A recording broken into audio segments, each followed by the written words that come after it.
Hello नमस्ते everyone. आज हमारे साथ हैं doctor Chandrakavar. She is a very good teaching experience.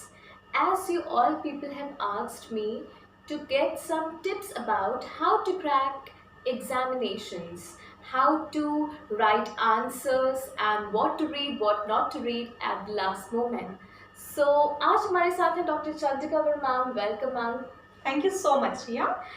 तो मैम स्टूडेंट्स काफ़ी परेशान हैं, उनको इस चीज़ का सल्यूशन नहीं मिल पा रहा कि हम एग्ज़ामिनेशन से पहले क्या पढ़ें क्या ना पढ़ें। आप प्लीज़ उन लोग की हेल्प करिए और ऑफ कोर्स आपकी हेल्प तो हमेशा काम ही आएगी स्टूडेंट्स के।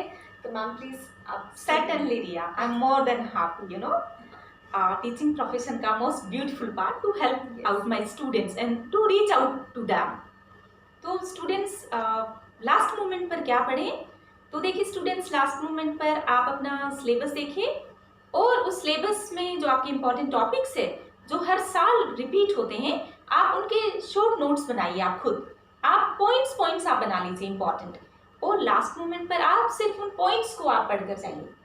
एलेबरेट आप कर सकते हैं एग्जामिनेशन हॉल में। कई बार आप देखते हैं लिखते लिखते वो बस एक हिंट याद आ जाए, एक हिंट हमें दे दो, पीछे आप देख रहे होते हैं। हाँ, तो सबसे इम्पॉर्टेंट है देखिए लास्ट मोमेंट में इन टिप्स को आप देखिए और प्रीवियस ईयर के क्वेश्चन पेपर्स आप देख लीजिए।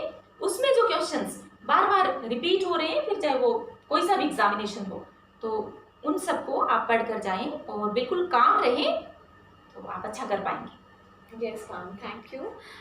And ma'am second question students ये पूछना चाह रहे थे कि आप भी देखिए इतने अच्छे प्रोफेसर हैं, आप गवर्नमेंट यूनिवर्सिटी के प्रोफेसर हैं, तो मैम स्टूडेंट्स एंड मौके पर जब एग्ज़ाम आने वाले होते हैं टीचर के पीछे तो आते ही हैं कि मैम थोड़ा सा इम्पोर्टेंट बता दीजिए, थोड़ा सा बता दीजिए।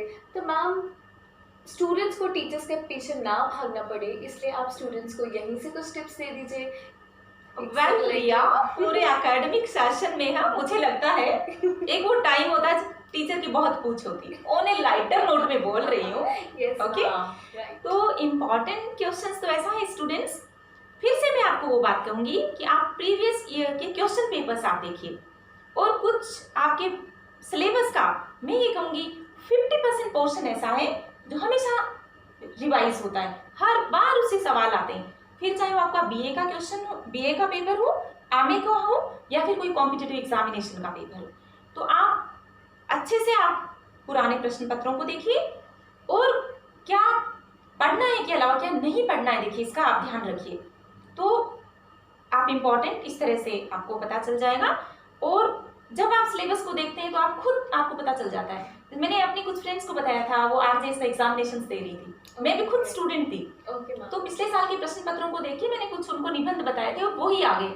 तो उन्होंने बोला अरे आपने कि अरे कौन से प्रोफेसर से पूछा, तो मैंने कहा वो प्रोफेसर मैं ही थी। तो आप अपने प्रोफेसर खुद बन सकते हैं as far as important questions are concern. Important है कि आप, जैसा मैंने कहा फिर से बोल रही हूँ, कि आप सिलेबस देखिए और प्रीवियस ईयर के क्वेश्चन पेपर्स देखिए। मैम स्टूडेंट्स को ये भी पता चल गया लास्ट मोमेंट पे क्या पढ़ना है, स्टूडेंट्स को ये भी पता चल गया कि इम्पोर्टेंट क्वेश्चंस कैसे निकालने हैं, तो अब आप उनको आर्ट ऑफ राइटिंग भी बता दीजिए कि एग्जामिनेशन में लिखना कैसे उन आंसर्स को। वेरी वेल सेड रिया।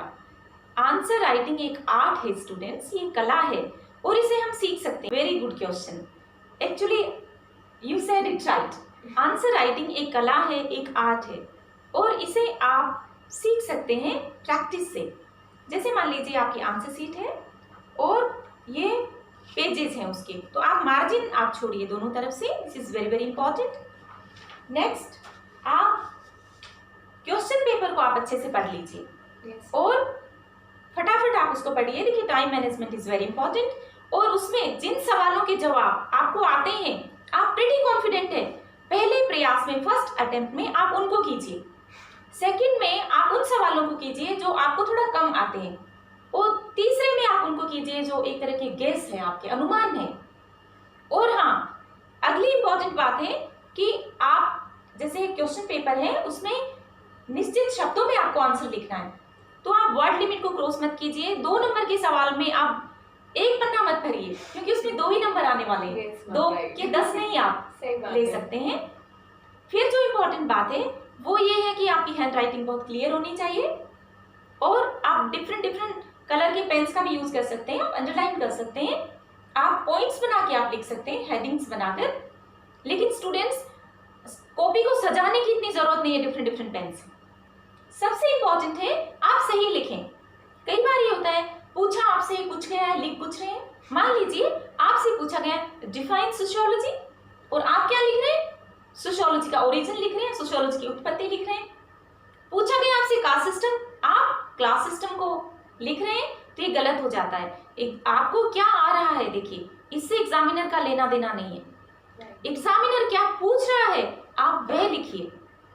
इसलिए स्टूडेंट्स, आप बहुत ब्राइट स्टूडेंट हैं, क्लास में आप फेवरेट है अपने टीचर के, लेकिन एग्जामिनर आपको नहीं जानता, वो आपको आपके आंसर शीट के थ्रू जानता है। आप अपने आप को प्रेजेंट करेंगे आपने जो लिखा है उसके थ्रू। तो आप अच्छी लैंग्वेज में लिखिए, और हाँ, वेरी इंपॉर्टेंट, हर सब्जेक्ट की अपनी लैंग्वेज होती है। राइट। तो आप रेफरेंसेस लिखिए, आप सब्जेक्ट स्पेसिफिक लैंग्वेज लिखिए और इसका प्रैक्टिस कीजिए, तो you can score very good marks. Yes ma'am. कई बार देखिए, मैं ये बहुत कहना चाहूंगी आपको कि बच्चे ये सोचते हैं कि आंसर शीट भर दी जाए, सप्लीमेंट्री आप कॉपीज ले लो, तो इससे कुछ नहीं होगा। Yes ma'am. लंबा लिखने से कुछ नहीं होगा, आप रिलेवेंट लिखिए, आप वो लिखिए जो पूछा गया है, नहीं तो एग्जामिनर इरिटेट होकर आपके मार्क्स भी काट सकते हैं। तो ऐसी राइटिंग जो समझ में आए, साफ सुथरा आप लिखिए। और अगेन मैं ये बात बोल रही हूँ, टाइम मैनेजमेंट कीजिए, एक ही सवाल पे आप फोकस मत कीजिए, टाइम को आप डिवाइड कीजिए और कोशिश करें आप पूरा प्रश्न पत्र करें, तो you will score good marks. Yes ma'am. Ma'am, students ये भी जानना चाहते थे, जैसे जैसे एग्जामिनेशन अप्रोच होते हैं ना, तो वैसे वैसे स्टूडेंट्स का घबराहट लेवल भी बहुत हो जाता है ना। तो स्टूडेंट्स चाहते हैं कि वो ऐसा क्या करें कि वो बहुत इजीली और बहुत ही फ्रीली एग्ज़ाम देने जा सकें, लेकिन उनके दिमाग में टेंशन ना रहे। तो आप इसके बारे में क्या टिप्स देना चाहेंगे? बिल्कुल Riya, I would like to thank you for this question. Actually मैं अपने डिपार्टमेंट में स्टूडेंट्स की काउंसलिंग करती हूँ इस बारे में। देखिए स्टूडेंट्स, थोड़ा बहुत चिंता या एंग्जाइटी तो ठीक है, अगर बिल्कुल भी नहीं होगी तो आप पढ़ेंगे ही नहीं। राइट। और ज़्यादा नहीं होना चाहिए, जब ज़्यादा है तो वो समस्या हो जाती है, कोई भी चीज़ की अति समस्या है। तो आपको क्या करना है, आपको एंग्जाइटी बिल्कुल नहीं करनी है। अगर आप तैयारी करते हैं, आप टाइमली स्टडी करते हैं, और कई बार पढ़ने के बाद भी चिंता होती है, तो देखिए बच्चों, चिंता मत करो, आपके लिए सेलिब्रेशन है पढ़ने वाले बच्चों के लिए, एग्जामिनेशन। क्योंकि एग्जामिनेशन नहीं होगा तो प्रतिभा सामने कैसे आएगी, आप बताइएगा। तो ये एक अपॉर्चुनिटी है आपके लिए। तो आप अपने आप को इंटीग्रेट कीजिए, अपने व्यक्तित्व में मतलब इंटीग्रेशन रखिए, आप टूटना बिखरना नहीं है। आत्मविश्वास रखिए, बहुत इंपॉर्टेंट है, and that comes with knowledge and hard work. और आप ये सोचिए, देखिए अब बस लास्ट मोमेंट है, आप ये सोचिए कि I will do my best और मुझे सब कुछ आता है। और किसी और की तरफ मत देखिए, आपके अपने दोस्तों की तरफ मत देखिए, आप अपने आप से कंपटीशन कीजिए। राइट। कि मैं बहुत बेहतरीन प्रदर्शन करूंगी इस बार, या करूंगा इस बार। तो मैं जैसे हर बार कहती हूँ 3 R, रीड वाइसली, स्मार्टली और रिलैक्स कीजिए, बहुत जरूरी है। रिवीजन कीजिए बच्चों, और keep calm and right your answers with full confidence and have faith in yourself and in God. Yes ma'am. So there are, good things for you in the near future. So ma'am, आज आपने हमारे students को बहुत अच्छी tips दी है इस बारे में। And well students, I think of course ये सब आपके काफ़ी काम आने वाले हैं। तो जब भी आप एग्जामिनेशन देने जाएं तो आपको बिल्कुल भी चिंता करने की बात नहीं है। हमेशा 3R याद रखिएगा, जैसे कि मैम ने भी बताया है। और इसी नोट के साथ हम इस वीडियो को ख़त्म करते हैं। Thank you so much doctor Chand Kanwar ma'am कि आपने स्टूडेंट्स को इतनी अच्छी tips the. Thank you ma'am. Thank you, Riya. It's my pleasure. Thank you, everyone, for having thank you me. Ma'am. Bye bye.